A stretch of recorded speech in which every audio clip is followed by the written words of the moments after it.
Ladies and gentlemen, hi! Ladies and gentlemen, boys and girls, I am really looking forward to sharing with you a few poems that appear, and I just opened up the page for the first poem reading, in the CC&D September to December 2022 issue collection book, just released, titled Unable to Escape It. I think every time I see this, I look at it in the camera, and I want to mock my hands to try to imitate it. I have no idea if that works or how stupid I look doing that. But I was going to share with you some poems that appear in this, maybe 3 for this reading in honor of community poetry, because I would read from new Scarce Publications collection books at that time. These first 2 poems I'm going to read that are in here are in the Me Too section, and you can see I've even highlighted the book from Cyberwit titled Shattering the Glass Ceiling, which these first 2 poems also appear in, from CC&D and from Cyberwit Press. This is Shattering the Glass Ceiling. These first 2 poems also come with translations. I'm going to try to show you the translations, but they'll be impossible to see, but I'll try. This first one is titled, from the Me Too section in this book, All Men Have Secrets. All men have secrets, and here is mine. Strength is my weakness, and now my shoulders don't stay in place. You asked me to open my eyes, but they are. At least I think they are. Why don't you take me in your arms? Why don't you seduce me, tear me in half, rip me apart? Just don't cast me aside. I don't want to be strong. Be strong for me, so that I can adjust my chin and not have to worry about whether or not my eyes are open. The translation is in here as well. It's really, really tiny here in this book. So I am going to try to show it to you in Shattering the Glass Ceiling, because it's much bigger in that book. So let's see that translation. Yeah, because it takes up a whole page. It's crazy huge. We've got All Men Have Secrets, and then we have the translation in Dutch, I believe. I've got me a Dutch translation. All Men Have Secrets, and here is mine. It's next to impossible to see on a video. But if I can't show it to you well here, I can always tell you, you can see it if you look for Janet Kuipers, look for this poem and find the Dutch translation of it, or you can buy either one of these books and be able to see it well there as well, which is double plus cool if that interests you. But the next poem I want to share with you in this book is the next page from the Me Too section, I believe. Aw, yeah. Sorry. I say it that way. This is from the poem Right There by Your Heart. These are verses 2 and 6. 2 and 6. Right There by Your Heart. Have you ever had that feeling before? You know, the one where someone is telling you something that you don't want to hear. Like if someone was about to tell you that someone died and you knew what they were going to say and you still didn't want to hear it. Or if someone did something to you you didn't like when you were little, the kids at the bus stop shot pebbles and spitballs at you every day because you were smart and you still had to go to that bus stop every day and just try to ignore them. Well, when that happens, it feels like a medium-sized rock just fell into the bottom of your stomach and you don't want to move because you're afraid that that rock will hurt the inside of your stomach, and so you just have to sit there and hope that the rock goes away. Or else you get the feeling in your chest, right between your lungs. It feels like someone is pressing on the bone there, right there by your heart. But you've got to breathe. You're not going to be able to take this pressure, that force, any longer.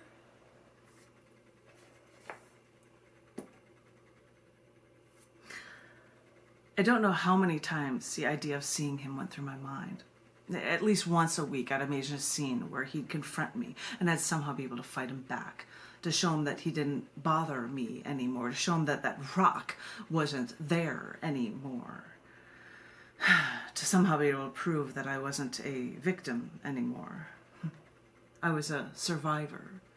That's what they call it now, you see, survivor, because victim sounds too trying for someone who's been raped.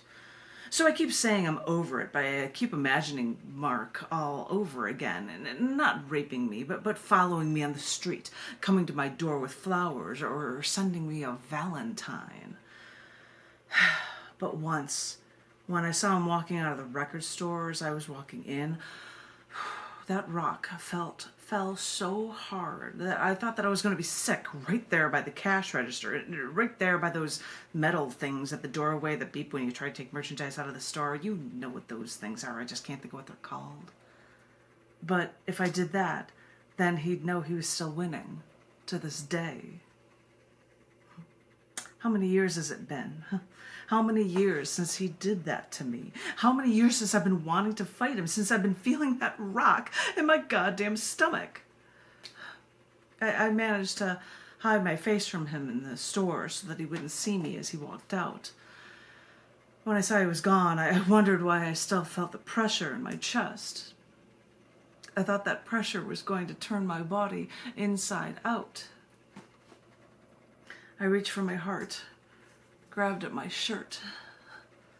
Maybe the pain was always there, right there by my heart, but I try not to think of it until I go through times like those.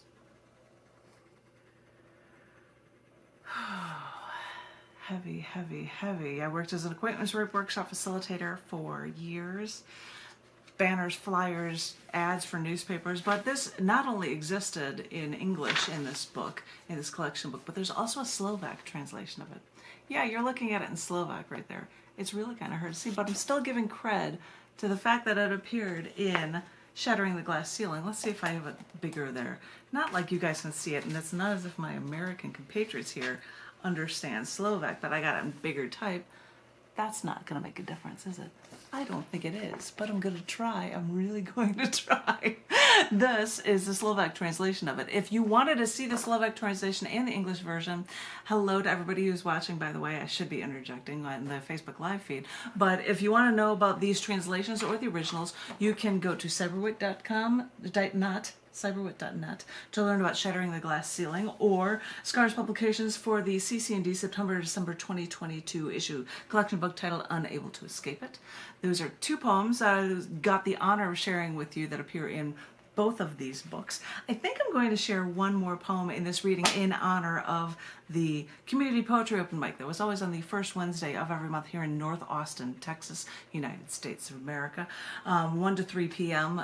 Central Standard Time, which is now. But I thought I'd share one more poem that is in this book, and it is a poem that was an event poem, actually. It appears not only in here, but also in the Scars Publications book, Every Event of the Year, a huge volume that is actually in two parts because there are just so many poems for different events throughout the year. Craziest poem event listings that you can find. Every event of the year, you can find these through Scars Publications. You can find both of these at Amazon as well. I'm not selling you books.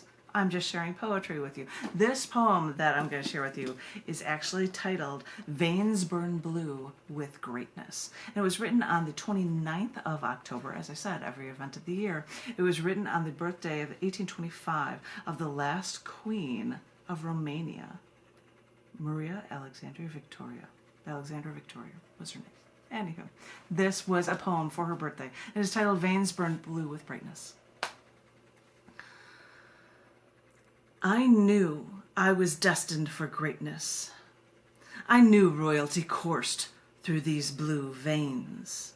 My strength was great, even when my royal family wanted me to marry my cousin, my own cousin. I refused the proposal. I don't care if he were the future King George V. You see, that's what family does, and that's what royalty does. They choose your life for you, which is why I was bound to crown Prince Ferdinand of Romania. If they think that they can make all of my choices for me, then just try. For what they don't understand is that I am the one with the power. I will wield true influence over my weak-minded husband even before I stepped into my throne. I am the one who made crucial decisions during World War I that gained us more land and power, all while my loyal subjects still adored me. I did all this. I did all of this while writing stories and books to shock the royal family, which may be why my subjects still revered me, even as a model patriot. For, you see, even when those who think they know better try and hold you back, when you know you're destined for greatness, you can defy them. And you can still win. Ladies and gentlemen, boys and girls, that was your installment of 3 poems representing for the book Unable to Escape It, the new CC&D. I'm always trying to match my hand to this whenever I show this to the camera. I'm just such a goofball. I'm sorry about that. Along with poems that are not only in Shattering the Glass Ceiling, but also Every Event of the Year. This was from Volume 2. From the second half of the year. But thank you so much for listening. I am going to come back forth repeated readings as I always did during this open mic reading space where I'd give people to have their turn and I'd come back and I'd read some more. So I will come back within this 1 to 3 p.m. Central Standard Time allotment to do a few more readings for you guys. Thank you all. Stay creatively inclined. Stay safe. If you haven't been vaccinated and you can, then how dare you? I don't know what to say. Just stay safe, stay protected, and stay creative, because that is what's going to keep us through all of these hard times. So stay good, and I look forward to talking to each and every one of you, and you, and you, and you. And hi again, you guys. And I'll talk to you all very soon, and I'll be back very soon. Thank you very much. Thanks.